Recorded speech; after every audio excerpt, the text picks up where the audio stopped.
grieta en pleno conflicto docente.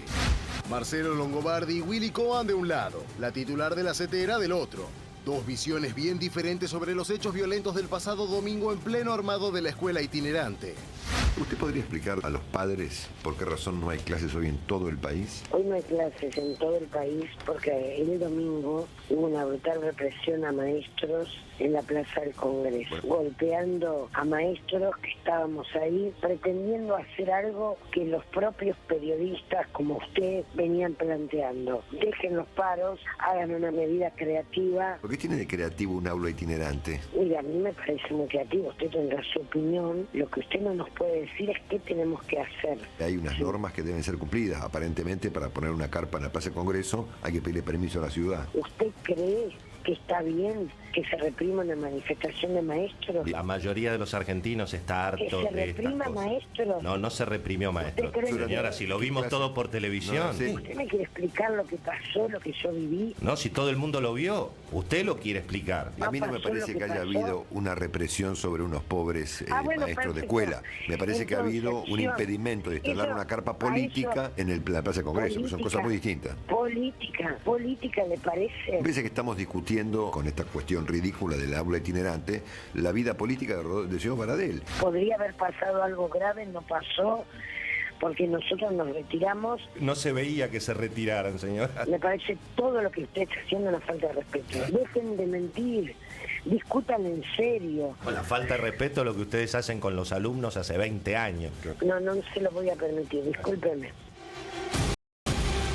Bueno, seguimos discutiendo lo mismo, represión o no represión. No, con la carpa. Al lado de lo que estábamos discutiendo recién, muy chiquita. El aula itinerante finalmente se habilitó hoy por el Ministerio de Espacio Público de la Ciudad de Buenos Aires. ¿Te acordás que ayer decíamos que en el pedido formal de la CETERA no estaba esta aula itinerante, esta estructura tubular de 3 pisos? Qué cara, che, 700.000 pesos, ¿no? 350.000 pesos es lo que pero se multiplica los días. Y de hecho hubo una denuncia de un abogado, Dupuy del Hombre, para decir que como no se había resuelto hacia adentro del gremio, era ilegal y había administración fraudulenta. ¿Cuánto cuesta montar el aula? 350.000 pesos es lo que dice el abogado denunciante Dupuy del Home, y lo que dijo es que hay administración fraudulenta porque no se discutió con asamblea hacia adentro porque lo tienen que votar los afiliados. ¿Y eso que lo paga el gremio? No, yo... CETERA lo paga. Supuestamente. El gremio.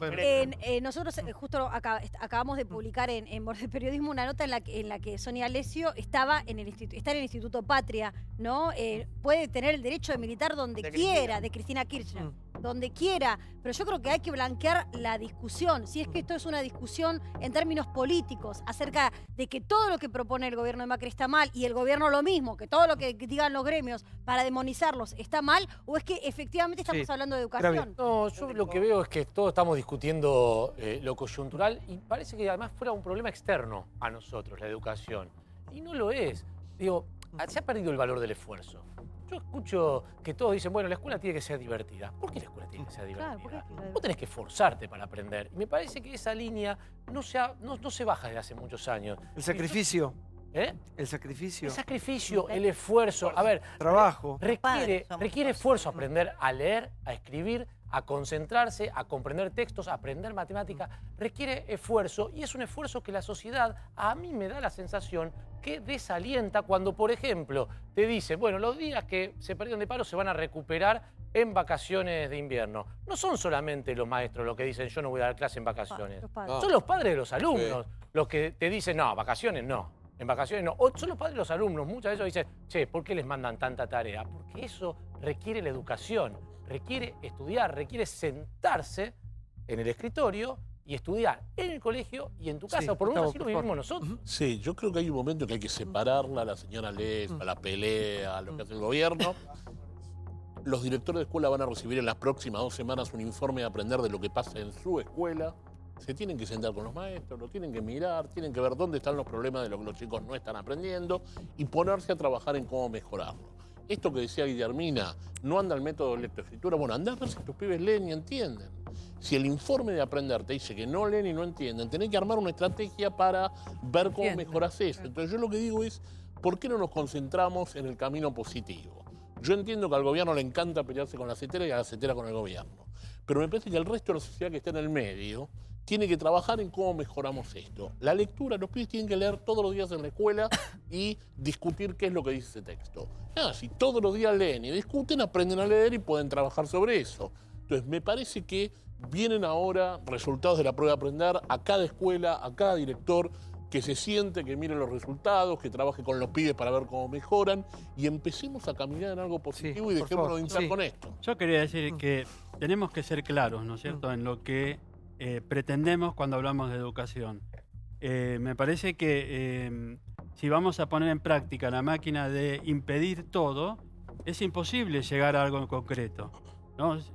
Recién decía Gustavo acerca de los resultados de la evaluación a aprender. Hubo escuelas donde los mismos directivos rompieron las evaluaciones. Cerraron las escuelas para que la evaluación no se realice. ¿Por qué motivo? Porque están en contra de eso.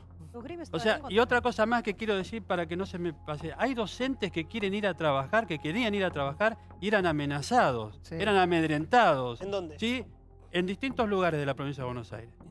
Y no lo tengo acá Pedro, ahora. ¿usted habla desde el lugar de docente o de asesor de Cambiemos Almirante Brown? ¿Desde qué lugar habla? Yo soy docente. ¿No es asesor de Cambiemos? ¿Asesor? Sí, su mujer no es la presidenta del bloque de Cambiemos. Sí. Ay, usted no es asesor de... Sí. No, tengo entendido. Si es parte de Cambiemos, su propuesta como docente es válida, pero digo, saquémonos la careta de qué lugar hablamos. ¿Eso me inhabilita? No, usted es asesor de Cambiemos en Almirante Brown. No, soy docente. No. No soy asesor, soy docente. Ajá. A ver, ¿asesor de quién? No soy asesor de nadie. Pero perdón, aún en el caso que fuera asesor... Pero si hablamos de politizar el tema de los docentes, no, bueno, pero Nora también milita. Usted tiene un partido. Por eso yo Nora lo también. politizamos, por lo menos saber de dónde habla cada uno. Claro, usted El qué señor partido cobra milita. como docente. A ver, saquémonos la careta. Partido Obrero. Partido Obrero. Ella habla del Partido Obrero, él habla de Cambiemos. No, pero Santiago, perdón. Es el esposo de Miriam Niveiro. Más allá que sea el esposo, con todo respeto de quien sea, o sea asesor... No está mal, Paulo, no está mal, pero cobra un sueldo, vive con un sueldo docente usted. Yo cobro mi sueldo docente. Bueno, entonces vive con un sueldo docente, ¿no? Perfecto, Vive con pero ella habla del 80 Partido lucas de Obrero, él habla asesor. de Cambiemos, yo hablo del Diego, kirchnerismo. Pero Diego, no lo llevemos a que todo hay que llevarlo a una No, bandera. pero nada es inocente. Pablo, digo, si nos sacamos las caretas, sacamos las caretas todos. Si Si vive no de un politizar, sueldo. no politicemos nada. Digo, o todo o nada, cada uno habla del lugar que sueldo pertenece. docente, señor. Santiago, a ver, Santiago. Hoy decías, ¿no, Guillermina, que todos tienen que, los del Partido Obrero, los de Cambiemos, los kirchneristas, todos se tienen que sentar. ¿Por qué la educación es de unos o de otros y se terminan tironeando con los guardapolvos? Qué egoísta, ¿no? Bueno, yo creo que primero que hay instituciones que permitirían abrir un espacio de negociación donde intervengan distintos partidos políticos. Y la institución, hay un Consejo Federal de Educación, donde están todos los ministros de todas las provincias y está, por supuesto, el ministro nacional. El sistema está descentralizado y, por lo tanto, las políticas nacionales tienen que estar negociadas con los distintos ministros o gobernadores. Bueno, ese espacio tiene que funcionar como un espacio de negociación de las políticas, porque hay un tema que me parece importante, que es el siguiente. Pareciera que los únicos dos actores que pueden negociar la política educativa son los gremios y el gobierno. Y no, porque la educación no es un tema solo de este gobierno, del gobierno del... ¿Qué pasaría si los políticos mandaran a sus hijos, esto lo pregunto todas las noches, a la escuela pública? ¿Cambiaría la educación pública? Sí. Bueno, habría más demandas, habría más demandas por mejoramiento de la educación pública, seguro. Pública es toda, ¿no? A la estatal. Vos decís. Sí, vos decís estatal. A la estatal. Acá ha pasado un fenómeno que en estos años, en los últimos 50 años, los sectores medios altos y después medios bajos. Ahora es todo el que puede. Todo el que puede se ha ido a la educación privada. Y la educación pública ha quedado para los chicos más pobres. Y resulta que ese es un sector social con poca capacidad. Aparte va en contra del objetivo de la escuela, sí, ¿no? Que efectivamente. Integrar. Pero digo, hay poca capacidad, esas familias tienen poca capacidad de poner en la esfera pública la demanda por una mejora en la educación. Sí, Johnny. Santi, cuando arrancó el ciclo lectivo acá dijimos, esto va camino a hacer lo de Scioli. ¿Te acordás? El primer día. Bueno, 16 días de paro, Scioli 17. Más o menos parecido. Mi pregunta es, ¿qué va a pasar hoy, a partir de ahora, que se conoció cómo funciona la famosa cláusula gatillo?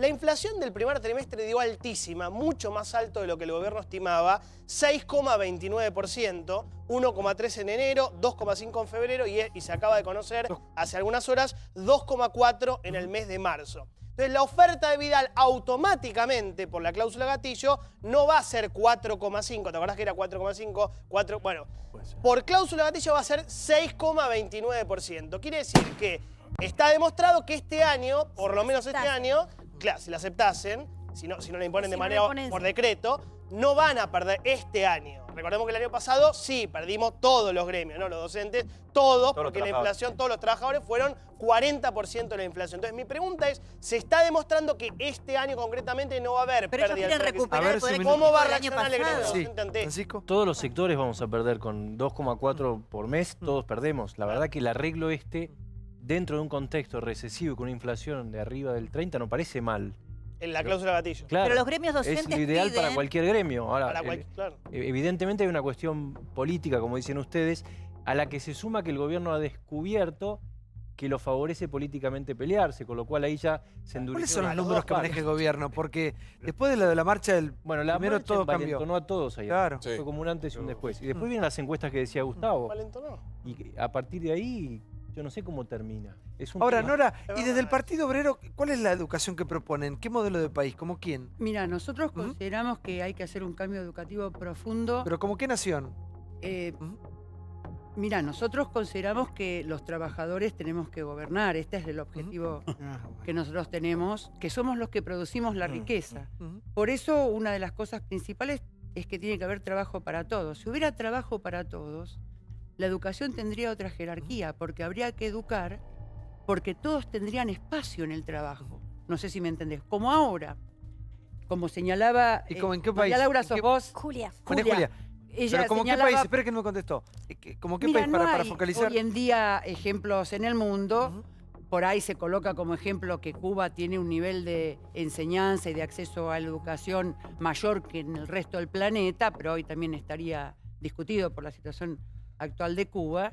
Pero el problema es trabajo y educación. Está vinculado el trabajo, el tener trabajo, con acceder a la educación y elevarte en la educación. Claro. Porque eso es lo que obliga a que todo lo que sabe la humanidad se le otorga a los chicos. Entonces tiene que ser una escuela de carácter integral, de doble jornada, con materias para que todos accedan. Doble jornada es básico ya. Es básico, elemental. pero con una atención como corresponde. No, pero vos las dobles jornadas son jornadas extendidas. Sí, pero ¿no no es se cierto? cumple. No, ahora se han abierto una cantidad de escuelas, pero por ejemplo, como yo decía antes, no tienen los comedores, no tienen el espacio habilitado.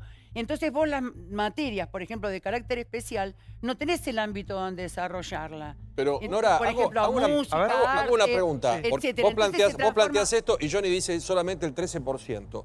Es impresionante la cantidad de chicos que abandonan el colegio. Acá lo dramático que tenemos, Claro, es un altísimo, ¿cuántos puntos son del PBI? ¿6? Sí, en educación, sí, o sea que sí, tenemos un fangote de dinero aplicado a la educación y tenemos falta de clases porque ustedes tienen problemas con los salarios, un nivel de aprendizaje, y aunque no les guste la palabra que usa Santiago, que yo adhiero, burros, de casi semianalfabetos en la Argentina, escuelas que se caen a pedazos. 4 maestros que le dan clases en una escuela pública, como contó bien Gustavo, y son números estadísticos y firmes, porque cambian cada 2 por 3. Es un ausentismo brutal. Entonces tenemos un fangote de dinero. No es que en un país pobre como el nuestro, de 30,3%, no tenemos dinero para educar. Tenemos la plata y es un desastre. Sí, pero entonces es más dramático todavía. La plata va para las escuelas privadas. Bueno. Porque las escuelas pero son no es verdad. estatales No es de verdad. gestión No privada. se puede decir. Hay un error. Sí, señor. Va la mitad del presupuesto a las es escuelas verdad. privadas. No. Entonces hagamos las cuentas como corresponde. Está bien, pero si la digo, escuela privada recibe el presupuesto, ese presupuesto no se le está dando a la escuela pública. Digo, no es Vos me cierto lo que preguntaste dice. el tipo de educación. A ver. Digo, no es cierto lo que dice la señora. Digo, yo lo que quiero es saber si puede reconocer que en los últimos 15 meses de gobierno hubo un 73% de aumento en los salarios. ¿Puede reconocerlo? No, ¿de qué aumento estás hablando? De 5.000 y pico a 9.000. 85 pesos 5.600 de sueldo básico, pesos. el preceptor, 4.376 el maestro de grado. ¿Qué me estás hablando? ¿Quién vive con esa plata? 5.600 pesos es lo que quedó, lo que dejó el kirchnerismo de salario. Subió a 9.672 pesos. Es insuficiente. Comparto plenamente, Nadie pero puede me vivir parece con muy eso. importante. Me parece muy importante reconocer la realidad, porque eso le da seriedad en su exposición. La realidad es que el sueldo no alcanza pero, y el digo, presupuesto hay no que alcanza. discutirlo, no tengo ningún Y los inconveniente. comedores no alcanzan, pero porque no cada se vez puede más chicos van a comer a la No se escuela. puede castigar a los niños y a las niñas. Por favor. Sí, Gustavo. Yo lo que diría además es que la sociedad civil tiene que reaccionar. O sea, que los padres tienen que asumir que si padres no, nos apoyan, por están suerte. yendo a la escuela, si tienen que ir a la escuela a protestar. Digamos, o sea, A necesitamos protestar con nosotros, que haya una vienen. sociedad civil que demande, que proteste, que pida clases, que vaya a exigir que sus pibes aprendan, estén en la escuela todos los días. O sea, no le regalemos toda esta discusión al Estado y a los sindicatos. O sea, me parece que cada papá tiene que asumir que tiene que pelear por la educación de su hijo. O sea, que tiene que ir a pedir que le den clase y bien. Gracias, Gustavo. Gracias, Guillermina, por estar con nosotros. Gracias, Nora. Muchas gracias. para No, ya me voy. Hay más temas. Tengo más invitados por ahí atrás. Una gran noche tenemos de debate y vamos al próximo informe que tiene que ver con un scratch, una metodología tan discutida, ¿no? Fuerte scratch en Río Gallegos. Mirá. No es profeta en su tierra. Cracharon a Zanini. El ex secretario legal y técnico de Cristina Kirchner sufrió una situación bien incómoda en las calles de la ciudad en la que comenzó su carrera política, Río Gallegos. Zanini fue sorprendido cuando se dirigía a su oficina en el Banco de Santa Cruz por trabajadores del Estado a los que les adeudan sueldos. Se agrava la situación en Santa Cruz. Judiciales y docentes escrachan a Zanini. ¿Qué más van a esperar? Cerraron la justicia, cerraron la caja de previsión, cerraron la salud. ¿Qué más? ¿Quién dice quiere la intervención que la pida, la hija de puta? A mí no me manipula nadie. A vos te conocemos de que estabas en la justicia, no nos jodas.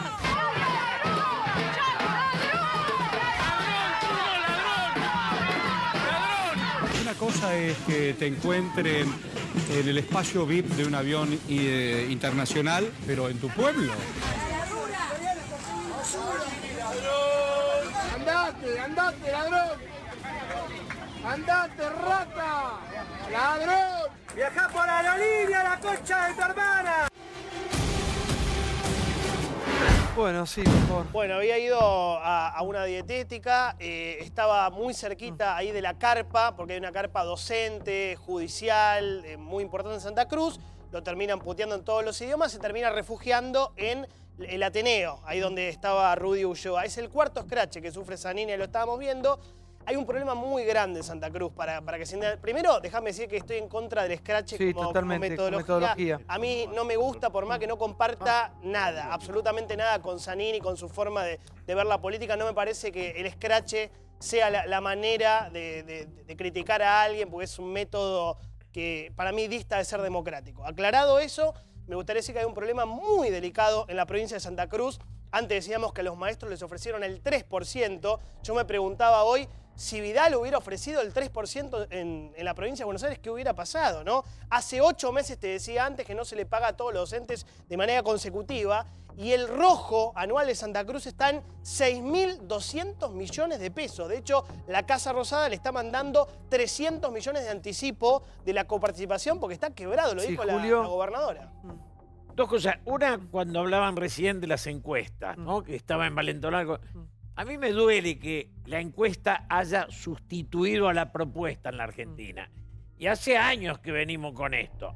La encuesta da para acá, nos corremos, digamos, en lugar de conducir a la sociedad, se vive siguiendo a la sociedad en sus situaciones de humor. Lo de Zanini, creo que llega un punto en el cual cada uno de nosotros tiene que hacer política pensando en cuando se baja del cargo. Zanini fue un tipo que fue muy duro y muy dañino en su concepción. Es el que elimina al procurador Sosa. es el personaje que va armando toda una estructura de poder, cosa que se convierte en un monje negro. Cuando uno quiere ser monje negro o quiere ser un Rasputín, digamos, yo jamás aceptaría el escrache, pero cada uno elige el lugar que ocupa en la sociedad. Y él eligió ese. Sí, pero no puede ni caminar A por mí me Santa parece Cruz. que lo de Santa Cruz, lo que acabamos de ver, es absolutamente paradigmático, porque hasta ahora habíamos visto situaciones de repudio en un vuelo privado, en la ciudad de Buenos Aires. Ahora, Cancha de Boca. que en Santa Cruz, en el Pago Chico, en el lugar en donde los Kirchner construyeron todo su capital político y su poder, que exportaron después a nivel nacional, no puedan salir a la calle, es absolutamente simbólico de lo que está pasando con esta fuerza política. Un dato de la provincia, por ejemplo, para ver los antagonismos en el relato. La gobernadora Alicia Kirchner propuso un aumento de tarifas, tanto se discutió aquí las medidas del gobierno, de agua, de luz, entre el 500 y el 700%. Recién salió un fallo judicial que le pide retrotraer las tarifas a diciembre de 2016. Fíjate, esa es la situación. Sí, por favor, Claudio. No, acompaño lo que decía recién ella, lo que decía Débora. Me parece que lo que estamos viendo es una parábola también del auge y caída, ¿no? Como pasó con muchas potencias y como pasó con muchos políticos. Hemos visto gente, mira, en esa pantalla lo tenés a Zanini, candidato a vicepresidente de la República hace un año. Y ahora en su propio pueblo no puede caminar. Comparto, hay que decir que uno tiene que repudiar los escraches, lo digo porque lo pienso, pero digo, es una cosa que uno tiene que repetir. Ahora, también comparto un poquito lo que dice Julio, cada uno ocupa el lugar o se mira en el espejo que construyó durante su vida política. Y la de Zanini igual esto está mal siempre, el escrache. No es justificatorio de ninguna manera, cuidado. Pero digo, no le está pasando a otros políticos que son igualmente discutidos y resistidos, si querés. Digamos, él siempre estuvo detrás de la sombra y fue muy duro con algunas cosas. Julio hablaba del procurador Sosa, pero Zanini es autor de cosas muy bravas, algunas se que saben y otras que no, y ha pasado a tiro de decreto a gente tremendamente. Mediáticamente fue un tipo... Bueno, pero por eso se parece más a Rasputín de Julio. Carlos Zanini era un hombre que prácticamente estaba con el matrimonio, con Néstor y Cristina. Claro. Era la super mesa chica. Era el hombre que hacía y deshacía, por ejemplo, candidatos. Todos tenían que ir a la oficina del primer piso, de la planta baja de la Casa Rosada para ver si estaban o no en las listas para ser candidatos. Manejaba la plata, manejaba absolutamente todo. Y en Santa Cruz lo que está pasando, más allá de que la gente, los escrache, lo que está pasando es que durante casi más de 20 años la gente no podía hablar. Recordemos que Santa Cruz tiene la mayor parte de la gente trabaja del empleo público. Entonces, Santa Cruz tuvo una mordaza, su gente, por muchísimo décadas, por 2 décadas como mínimo. Entonces, lo que está pasando a la crítica situación económica, obviamente, si Zanini camina por la calle, no estoy justificando, pero hay como una realidad. A ver, Diego. Los escraches, insisto, no están para nada bien, hay que repudiarlos todos, absolutamente todos, como le pasa a Zanini, como le pasa al actual presidente. Es cierto. Vicepresidente que perdió las elecciones, el presidente que ganó, Villa Traful lo repudiaron y también lo escracharon y lo repudiamos. En Holanda, en España, a donde viaje, siempre hay políticamente, porque son gente que va y desde ya sea los sindicatos o de partidos políticos, lo escrachan. Villa Traful, ya lo dijimos, Bariloche, a los lugares donde vaya, y tampoco está bueno con el presidente. Ahora, lo de Santa Cruz, están pasando las mismas cosas que tal vez reclamamos el gobierno nacional en una provincia mucho más chica. Es cierto, lamentamos lo que está atravesando en Santa Cruz. Ahora, es interesante escuchar la conferencia fue hace ya, ¿cuánto? 10, 15 días de Alicia Kirchner, donde explica la situación que está atravesando Santa Cruz. Lo de siempre gobernar lo mismo. Es lamentable, que es triste, que explica con mucho dolor la herencia, sí, total, dice que está pagando lo mismo. la deuda que ella... Son todos los mismos. ¿Me dejan terminar? Pero no, lo hubiesen comentado ustedes. Lo que estoy contando, lo que ella dijo, es que están desfinanciando la provincia, que están ahogando, que están asfixiando. Miente la gobernadora, miente. O sea, una gobernadora miente, vos tenés la verdad, ¿vieron? ¿Estás así? La equivalencia, o sea, ella no existe, vos sos el número uno. La información la tiene el Tesoro Nacional. Por ejemplo, que pararon obras públicas estratégicas, Por ejemplo, que se derogó el acuerdo que permitía el reembolso por exportaciones. Tengo una lista enorme de medidas que ha tomado el gobierno nacional para justamente ubicar esta provincia en un lugar que parece ser lo malo de la película, cuando en realidad está haciendo lo posible. Seamos serios, sin plata, ¿no? Hay números oficiales. Primero, que la herencia no se puede hablar porque son los mismos. Segundo, que es la provincia que mayor cantidad de dinero recibió en los últimos tiempos. Nunca se supo dónde fue. Es, como dice Julio, una sede de Venezuela en la Argentina. ¿A dónde fue ese dinero, Pablo? Pero ahora no tienen plata. Pero le han dado ahora le han dado, Diego, no es que no tienen. Hay números, eso es mentira. El argumento de Diego me parece en un punto insólito, porque tal como dice muy bien Paulo, en la década pasada recibieron una cantidad de dinero comparable a la cantidad de dinero que también recibió este país para dejar 30% de le pida más, Gustavo. Porque cuando la soja Alicia valía Kirchner. $600 la tonelada, este país también recibía un montón de dólares. Y aún así dejaron 30% de pobres. Y en la metodología del escrache hay algo interesante, porque a menos que vos creas que te vas a quedar eternamente en el poder, Es lo que hay que tener un cuidado con lo que vos ya no solo tolerás, sino que alentás del poder. ¿Qué fue esa metodología del escrache? Digo, que te va a venir en contra cuando vos pierdas el poder. Y es lo que le está pasando no solo a Zanini, sino a otros políticos que han perdido su capital en el último tiempo. ¿Me dejás dar los datos de enero? Enero ahora, ya la provincia de Santa Cruz recibió 1.170 millones de pesos, estoy hablando. Esto surge por cuentas nacionales, no es un invento. Ahora, Santa Cruz tiene un serio problema. Una de las obras que dice que no se ha activado es nada menos que la represa Sepernik, pero esa tiene serios cuestionamientos de medio ambiente. Es más, este gobierno parece que tiene interés de reactivarla. Va a viajar a China, Macri, pero antes de reactivarla, una de las condiciones es que ese certificado ambiental sea avalado. Porque hay serias dudas de que esa represa, en estas condiciones que estaban planteando, se pudiera hacer sin costo. Vamos al próximo informe, que tiene que ver con el debate de la justicia. Caso Micaela, justicia para los asesinos. A ver, todo lo debatimos en esta noche de Intratables. Mirá.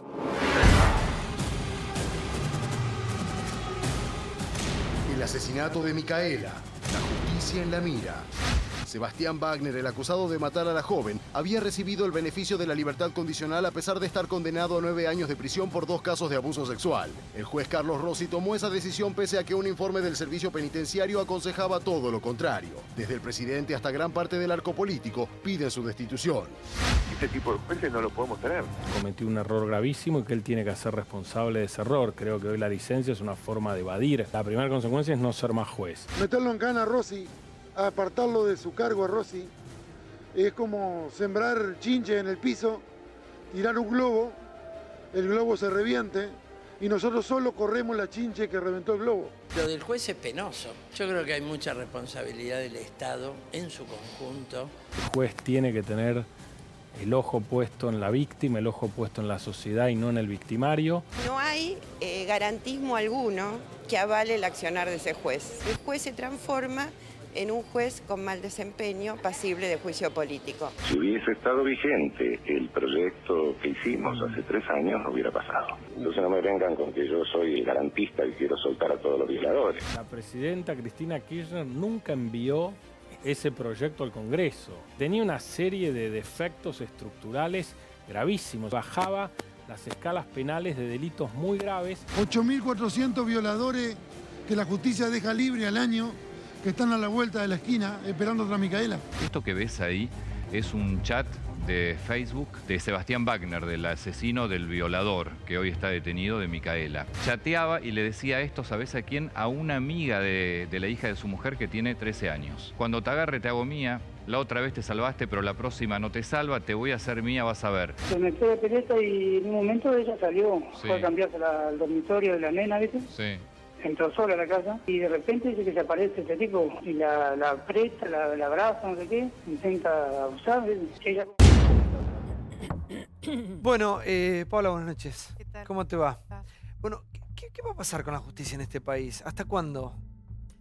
Mira, ¿Hasta cuándo vamos a seguir viéndonos en esta misma situación? Que nos horrorizamos con una chica violada, abusada, muerta. Esto se da todos los días. a ver, hay datos concretos. Por ejemplo, el registro de condenados por delitos contra la integridad sexual tardó 14 años en aprobarse. 14 años de discusión. Tras esta discusión, se aprobó, lo aprobaron las 2 cámaras, no se reglamentó. O sea, este señor es liberado y no hay ningún tipo de control extra que se hace en cualquier país sobre los abusadores sexuales. Por el otro lado, tenemos que terminar con esta ideología que no es garantismo, que es abolicionismo del sistema. Lo que se planteó en la Argentina durante muchísimos años, te diría entre 20 y 25 años, es una discusión que tiene que ver con abolir el sistema penal. Ahora, todos los que plantean abolir el sistema penal viven del sistema, porque la mayoría de los casos son fiscales y jueces. A ver, si uno quiere hacer abolicionismo, que lo haga dentro de un laboratorio y se le pague por investigar, no que dicte justicia. Y aparte es esta contradicción hipócrita de decir soy un abolicionista y el sistema me paga el sueldo todos los meses y cometo estas aberraciones. Porque no es la primera y no va a ser la última. Porque acá hay prejuicios en la Argentina y te lo digo por lo siguiente. Cuando se discutió durante 14 años el registro de condenados por delitos contra la integridad sexual de todo el arco político, tenías aquellas personas que te decían que se estigmatizaba al abusador sexual. Entonces, ¿sabés qué hacen las sociedades desarrolladas?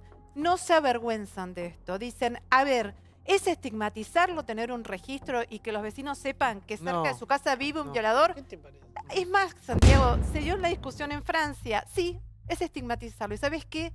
El Estado decide en pro de toda la sociedad y proteger a unas minorías respetando el derecho de las mayorías. Entonces, el derecho de las mayorías es saber dónde están los violadores y dónde viven. ¿Sabes para qué? Para poder hacerle seguimiento, porque son reiterantes en sus conductas y en la mayoría de los casos vuelven a cometer este tipo de hechos. Tenemos a una psicóloga clínica, Alicia Crosa. Buenas noches, Alicia. Buenas noches. Yo le quiero preguntar quiero hacer una pregunta que me pasa siempre con este tipo de homicidas, ¿no?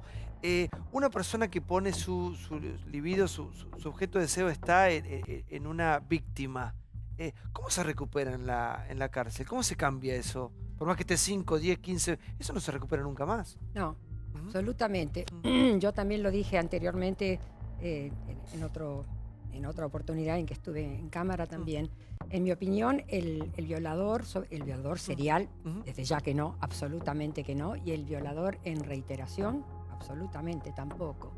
Aunque también depende muchísimo de las condiciones sociales, culturales y personales previas a la comisión del acto. Pero de todas formas quiero decirte que la estructura psicológica hacia la sexualidad y hacia el desarrollo psicosexual empieza desde los primeros momentos de su vida.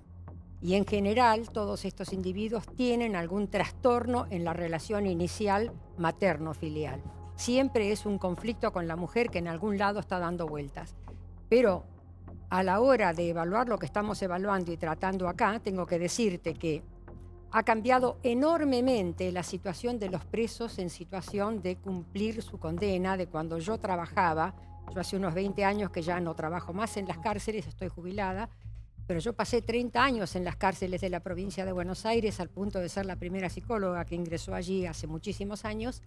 Y te puedo decir que la condición de internación y la condición en general de los presos era absolutamente distinta. El preso le costaba mucho salir en libertad, tenía que hacer mucho mérito para poder lograr beneficios y los exámenes psicológicos y periciales pertinentes eran muy rigurosos. Doctor, ¿quién puede firmar la salida, darle la libertad? Porque te mete preso un juez y te libera un juez también. Sí, además. ¿Quién firma eso con estos antecedentes? Es absolutamente una prueba irrefutable que el servicio de salud del sistema penitenciario le esté diciendo al juez, no lo libere.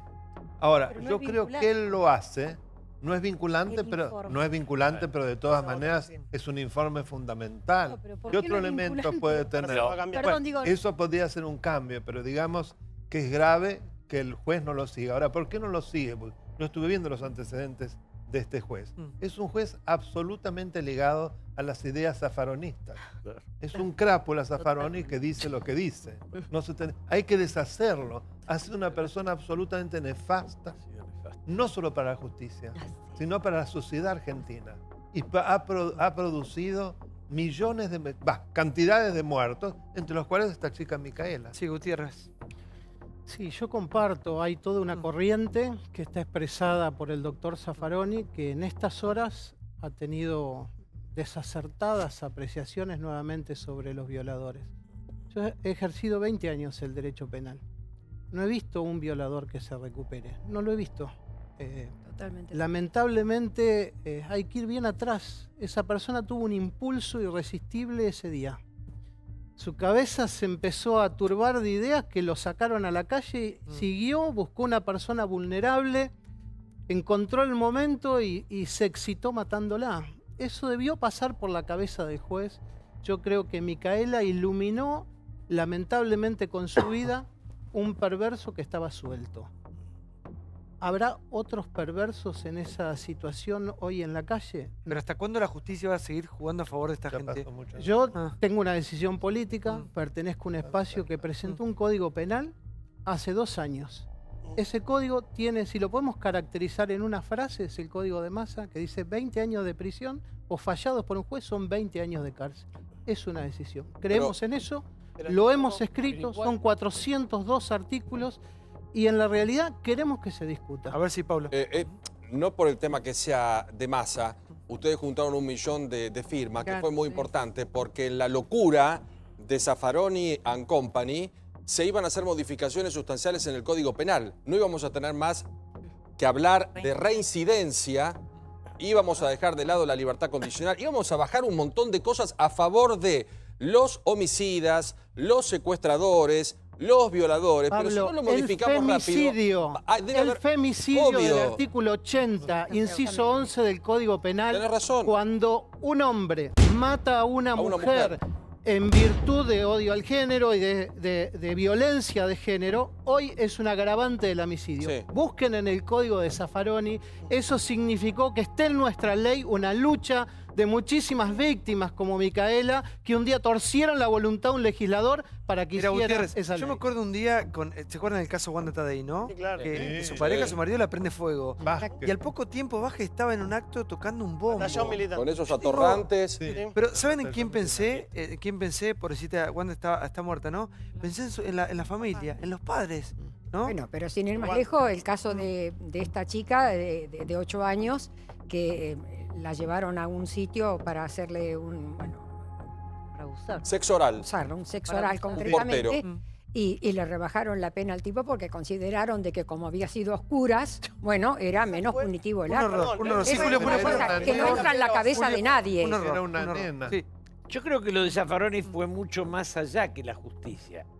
La idea de que el orden tenía una ideología de derecha y el caos es progresista es lo que instalaron en todo el ámbito de la realidad. Entonces, desde cortar una calle a la justicia, todo se volvía laxo y destruían el nervio de la sociedad. Lo de Zaffaroni va más allá de la justicia y nos lastimó mucho, demasiado. Sí, a ver, yo creo 2 cosas. En principio, María Julia decía, ¿por qué no es vinculante? ¿Sabes por qué no es vinculante? Porque la mayoría de los informes del servicio penitenciario se pagan para tenerlos favorables. Básicamente por eso. Y salen cualquiera, y muchos jueces dicen, mirá, no le voy a hacer caso al servicio penitenciario porque sé que lo compró el informe. Por eso es muy llamativo que con un informe en contra, un juez lo libera. De cualquier manera, hay algo que a mí me parece que la doctora Espátola dijo, que es más interesante, porque en el caso que estamos hablando de la chica Micaela, suponte que no le hubiese dado el beneficio, hubiese salido igual en 2 años. Si, como dice el doctor Gutiérrez, bueno, 20 años son 20 años. Una persona que viola a los 22 años, a los 42 lo tenés igual en la calle. Y es probable, según lo que dice la doctora, que vuelva a reincidir. Entonces, lo que necesitamos, me parece, es un sistema que vaya más allá de control posterior de cuando esa persona sale de la cárcel. Sí, a ver, por favor. Y no avergonzarnos. O sea, hoy se discute acá y es por lo trágico que vivimos en estos días por Micaela. Pero después cuando se discute de fondo, insisto, con el registro de condenados... Es muy hipócrita, sí. La sociedad es tan hipócrita en general que terminan diciendo no podemos, lo victimizamos 2 veces, te contestan. O sea, yo he tenido estas discusiones y las sigo teniendo. Las Madres del Dolor hace muchísimos años que están detrás de esto y todos los días es lo mismo. ¿saben lo que tenemos que hacernos cargo? Que no tienen recuperación. es. No tienen recuperación. Totalmente. Es así. Hay que poner, hay una cárcel especializada, Así es, hay sí, una señor. unidad en Sí, sí. Neuquén que es para aquellos transgresores sexuales. Bueno, entonces, todos aquellos que han cometido delitos de este tipo, que sean trasladados a esta cárcel federal, que es específicamente para tratar a este tipo de delincuentes, y que tengan un seguimiento efectivo por parte del Estado. E insisto, y que se aplique como funciona en Estados Unidos la ley Paola, Megan. Paola, mira una cosa.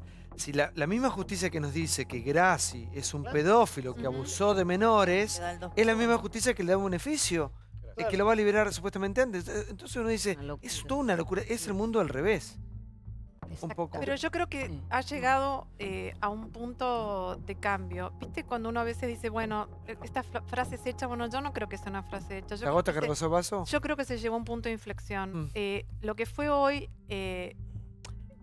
lo que es Micaela y lo que implicaba y lo que significaba Escuchar hablar a los Micaela, padres era una también, luchadora sí. Ajá. social, era una persona de fuerte representación en materia de derechos en política de género. Digo, puede generarse un antes y un después. Y en esto hay un rol fundamental por parte del Poder Legislativo en reformar ciertas normas, no muchas, no es tampoco que hay que reformar profundamente el código, no, con pocas normas se puede hacer. E insisto, reglamentar y que se ponga en práctica el registro de condenados por delitos contra la integridad sexual. Sí, diputada. Lo que quiero decir es que comparto en que hay que tomar medidas y que el Poder Legislativo puede dar un paso en ese sentido con esta cuestión concreta y hacerlo muy de fondo. La sociedad lo va a agradecer. He presentado un proyecto para reformar el artículo 14 del Código Penal de la Nación para que no se otorgue libertad condicional a los violadores. Me parece que es un tema central. Esta cultura zafaroniana no solamente trataba de hacer zafar a los victimarios, sino que también le ponía la pena mínima en la escala punitiva. Y eso ha dado, toda esa cultura ha dado estos resultados. No se trata de una tragedia es un hecho fortuito, lamentable por supuesto.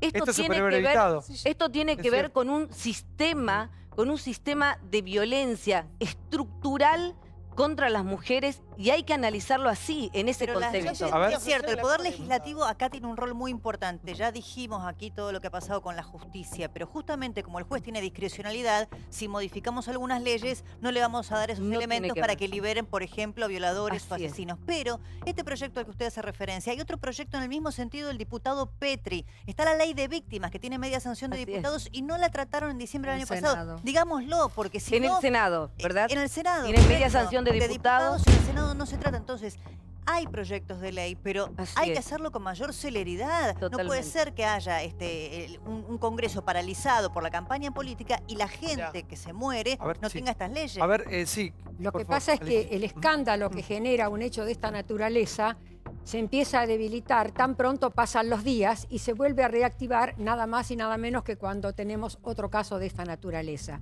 Pero lo que yo también quería decir es que lo que es insólito y absolutamente inadmisible es que no funcionen los sistemas de custodia para los liberados en forma transitoria o los individuos que tienen libertad condicional. ¿Cómo es posible que un individuo de esta característica... Pero Alicia, usted que estuvo y trabajó tanto en las cárceles, ¿cómo sale una persona de ahí?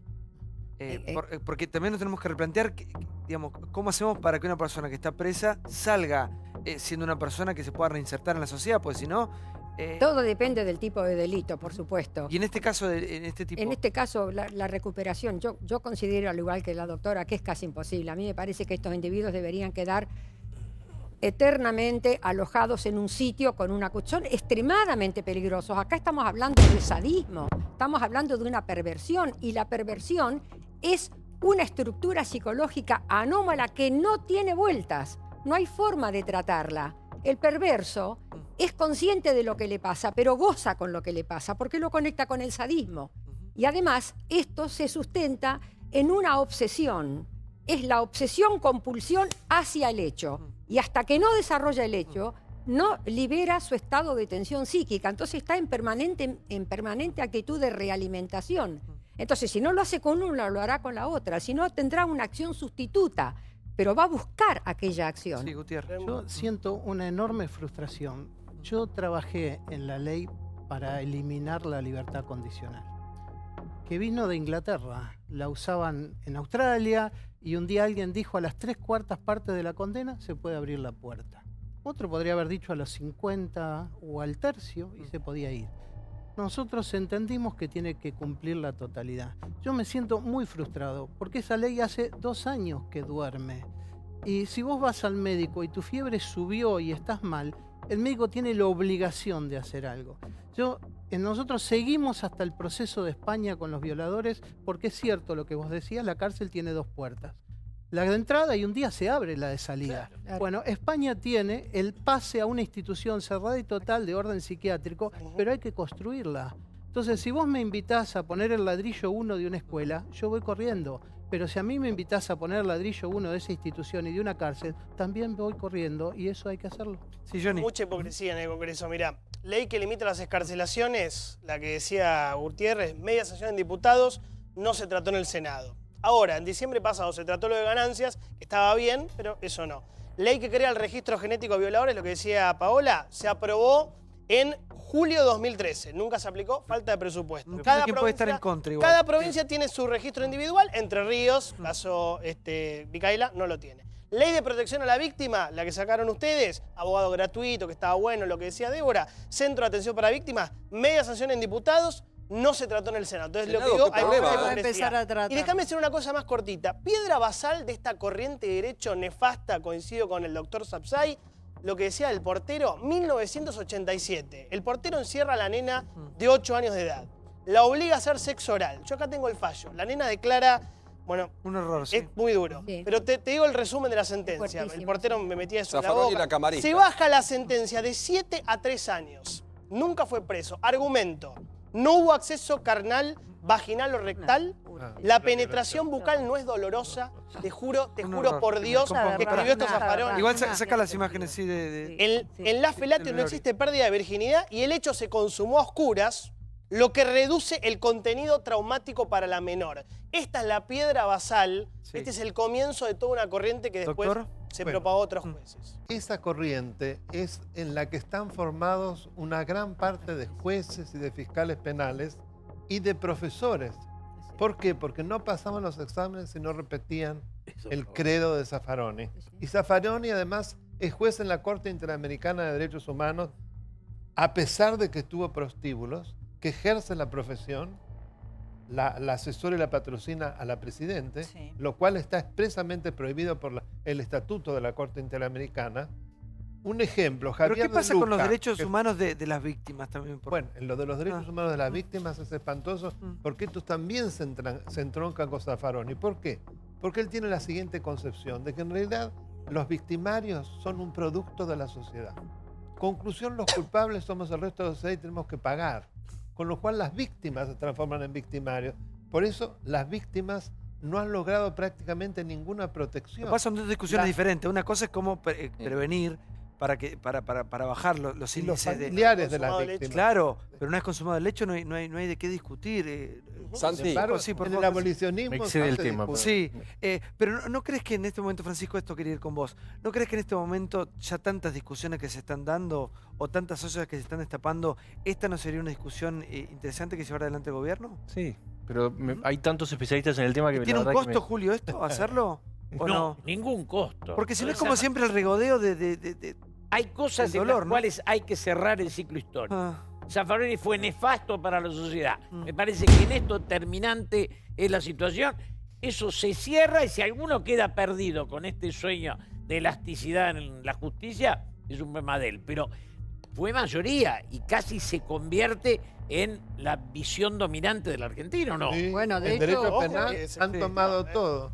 Pero, Santi, ¿cómo lo cerramos? Porque previo a Micaela que muere, hoy se hace público una chiquita de 13 años que va a la casa de Wagner, que estaba en pareja. La chiquita fue a una pileta, se fue a cambiar. El tipo el asesino, violador, hijo de puta de Wagner, la fue a abrazar, la amenazó, la chica le dio un golpe y lo despidió. Y los padres encontraron después en Facebook las cosas que este tipo de 30 años le escribía a la nena de 13 que se salvó. Hay una jueza, Lardit, que estaba de viaje no la podían ubicar. La provincia de Entre Ríos, la verdad que tiene problemas muy serios con este tema. A partir de ahora, que no terminan con este juez, la jueza estaba de viaje. Entonces no podían ubicar cuando había un violador que estaba fuera en la calle y que atacó a una chiquita de 13 años que se salvó de casualidad porque la chiquita se defendió. Si no, era otra víctima más. Paola, ¿cómo seguimos? Otra. Sí.